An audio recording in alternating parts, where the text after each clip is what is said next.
बदनाम बस्ती के मोड़ पर पहुंचते ही सुमित का दिल जोर जोर से धड़कने लगा। उसने चोर निगाहों से इधर उधर देखा, आसपास किसी को न देख उस एक रिक्शा वाले से धीमी आवाज़ में पूछा, बदनाम बस्ती चलोगे? चलूँगा, पर 20 रुपये लूँगा। रिक्शा वाला बोला, अरे भाई, रुपए की तुम चिंता मत क्यों करते हो, पहले जल्दी से यहाँ से चलो तो सही। सुमित रिक्शा पर बैठता हुआ बोला।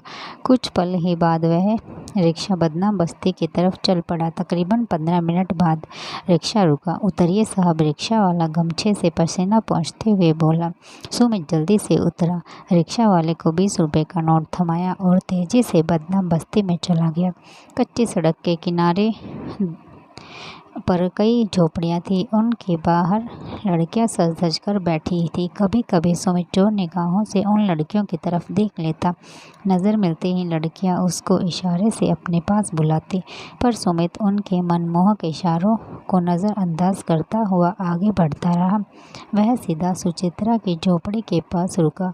झोपड़ी के बाहर सुचित्रा को न देख होले से आवाज़ दी। अगले ही पल मामूली साड़ी अपने जिस्म पर लपेटे एक जवान लड़की उस झोपड़ी से बाहर निकली। सुमित पर नज़र पड़ते ही उसके होठों पर मुस्कान बिखर गई। सुचित्रा भला की खूबसूरत थी, गोरा लंबा चेहरा, बड़ी बड़ी आंखें और लंबाई भी अच्छी। उस देह में एक पतली कशिश थी, लंबे उभार, पतली कमर, जैसे तराशा हुआ बदन। तुम आ गए सुमित, तुम्हारे इंतज़ार में मैं बेकरार हो जाती हूँ। सुचित्रा वापस अपनी झोपड़ी में घुसते हुए बोली। झोपड़ी में घुसते ही फूलों की भीनी भीनी खुशबू सुमित के दिलो दिमाग में समाते चली गई। देखो सुमित, आज मैंने तुम्हारे लिए अपनी झोपड़ी को फूलों से सजाया है। सुचित्रा चारपाई पर बैठती हुई बोली।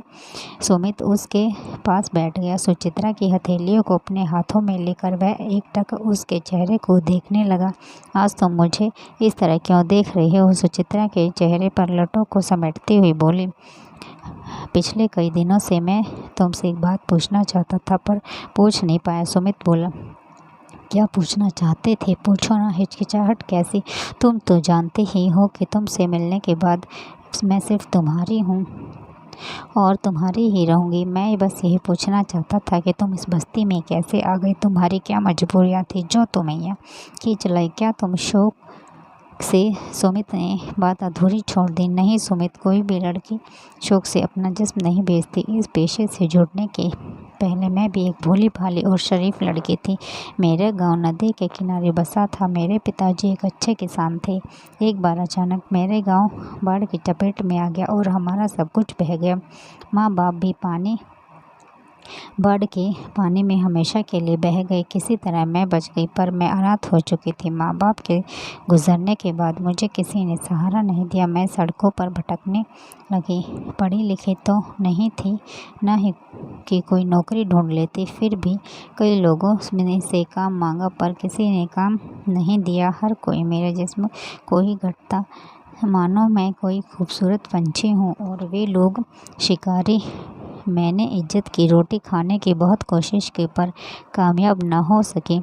हवस के पुजारियों ने मुझे इज्जत से जीने नहीं दिया। मेरी खूबसूरती, मेरी जवानी, मेरी इज्जत नीलाम हो गई। मैं कुछ न कर सकी, घायल पंछी की तरह फड़फड़ा कर रह गई। अब जिंदा रहने के लिए रोटी की ज़रूरत तो होती ही है ना। जब मेरी इज्जत ही ख़त्म हो गई तो मैं इज्जत की रोटी कौन खाने देता? मैं मजबूर होकर इस बस्ती में आ गई। सुचित्रा की आंखों में आंसू भर आए थे। सुचित्रा की दर्दभरी कहानी सुनकर सुमित की आंखें भी डबडबा आई। कुछ देर तक झोपड़ी में खामोशी छाई रही। सुचित्रा, मैं तुम्हें ऐसी घटिया ज़िंदगी नहीं जीने दूंगा। मैं तुमसे शादी करूंगा, क्या तुम मेरा साथ दोगी? सुमित ने खामोशी तोड़ी। सुचित्रा कुछ न बोली। सुमित ने फिर पूछा, बोलो सुचित्रा, क्या तुम मुझसे ब्याह करोगी? नहीं सुमित, मैं तुम्हारे काबिल नहीं। मैं तो अपना सब कुछ गंवा बैठी हूँ। मैं तो कोयले की तरह काली हो चुकी हूँ। उस पर कितना ही साबुन रगड़ो, कालिक धुल नहीं सकती। चित्रा मोहित होकर बोली। पर सुचित्रा, फूल तो आखिर फूल ही होता है। उसकी खूबसूरती को कोई नहीं छीन सकता। उसकी खुशबू को कोई ख़त्म नहीं कर सकता। जानती हो, जब मैं तुमसे पहली बार मिला तो उसी दिन मैंने तुम्हें अपना जीवन साथी बनाने का फैसला कर लिया था, पर बार बार मेरे मन में यही सवाल उठता था कि तुम इस बस्ती में क्यों और कैसे आई। आज मुझे उन सवालों के जवाब मिल गए। क्या तुम्हारे घर वाले शादी के लिए राज़ी हो जाएंगे? क्या तुम्हारा समाज यह बर्दाश्त कर सकेगा? मैं उन सब की परवाह नहीं, कोई कुछ भी कहे मेरा फैसला बदलने वाला नहीं। सिर्फ तुम हाँ कर दो बस।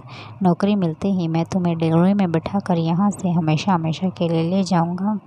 हमारा अपना घर होगा, वहाँ सिर्फ हम दोनों, और होगा हमारा प्यार। सुमित ख्यालों में खो गया। मुझे ऐसे सपने दिखाओ सुमित, मैं खुशी से पागल हो जाऊंगी। सुचित्रा उस से लिपट गई। यह सपना नहीं है पगली, मैं सचमुच तुमसे ब्याह करूंगा। सुमित ने सुचित्रा को अपनी बाहों में कस लिया। सुमित देखो बाहर कैसी चांदनी छिटकी है, कितना खूबसूरत नज़ारा है। सुचित्रा सुमित की बाहों से निकलकर झोपड़ी के बाहर देखती हुई बोली, तेरे चेहरे से तो नज़र ही नहीं हटती, बाहर का नज़ारा मैं क्या देखूं। अच्छा अब मैं चलता हूं, कहकर सुमित चारपाई से उठ खड़ा हुआ और झोपड़ी से बाहर निकलकर तेजी से कच्ची सड़क पर आगे बढ़ने लगा। सुचित्रा मुस्कुराते हुए सुमित को जाते हुए देख रही थी। कुछ ही मिनटों में सुमित उसकी आंखों से ओझल हो गया। समय अपनी रफ्तार से सरकता रहा। सुमित रोज सुचित्रा से मिलने आता, सब कुछ भूल कर दोनों प्यार के सागर में खो जाते। फिर एक दिन सुमित को नौकरी भी मिल गई। वह बहुत खुश हुआ।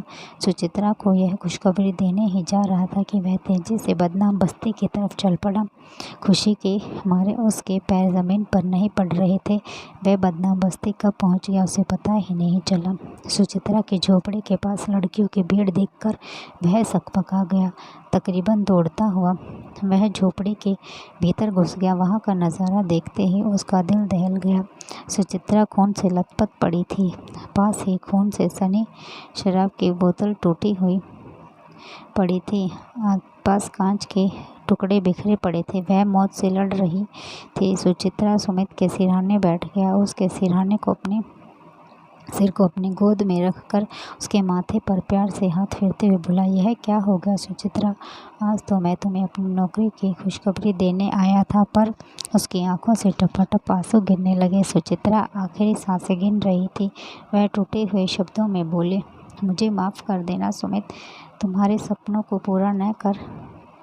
अचानक सुचित्रा की आवाज़ बंद हो गई और उसका सिर सुमित की गोद में लुढ़क गया। सुमित फक कर रो रहा था। कभी वह इधर उधर बिखरे कांच के टुकड़ों को देखता तो कभी खून के धब्बों को घूम फिर कर उसकी नज़र सुचित्रा के मासूम चेहरे पर अटक जाती। किसी तरह उसने अपने आप को संभालते हुए एक लड़की से पूछा, सुचित्रा की यह हालत कैसे हुई? वह लड़की बोली, अभी कुछ ही देर पहले नशे में झूमता हुआ एक आदमी यहाँ आया था। उसके हाथ में शराब की बोतल थी। सुचित्रा की झोपड़ी में घुस गया। फिर हम लोगों को शोरगुल सुनाई दिया। शायद सुचित्रा उसे अपना जिस्म सौंपने से इनकार कर रही थी। धीरे धीरे तेज़ आवाज़ होती चली गई। फिर अचानक सुचित्रा की चीख गूंज उठी। जब हम लोग यहाँ पहुँचे तो सब कुछ खत्म हो चुका था। सुचित्रा खून से लथपथ पड़ी थी। शराबी का कहीं पता न था। सुचित्रा का अंतिम संस्कार कर सुमित जब शमशान से लौटा तो उसके कदम शराब की दुकान की तरफ बढ़ चले। दुकान के पास पहुंचते ही वह अचानक ठिठक गया। नहीं नहीं, मैं अपना गम भुलाने के लिए कभी भी शराब नहीं पीऊँगा। इसी शराब के नशे में उस जालिम ने मेरी सुचित्रा को मार डाला। अगर वह नशे में ना होता तो शायद नहीं, मैं कभी भी शराब को हाथ नहीं लगाऊंगा। मन ही मन फैसला कर सुमित वापस मुड़ गया। तो दोस्तों, अगर आज की कहानी आपको पसंद आई हो तो वीडियो को लाइक करें, शेयर करें और चैनल को सब्सक्राइब ज़रूर कर लें। तो मिलते हैं हमारी अगली कहानी।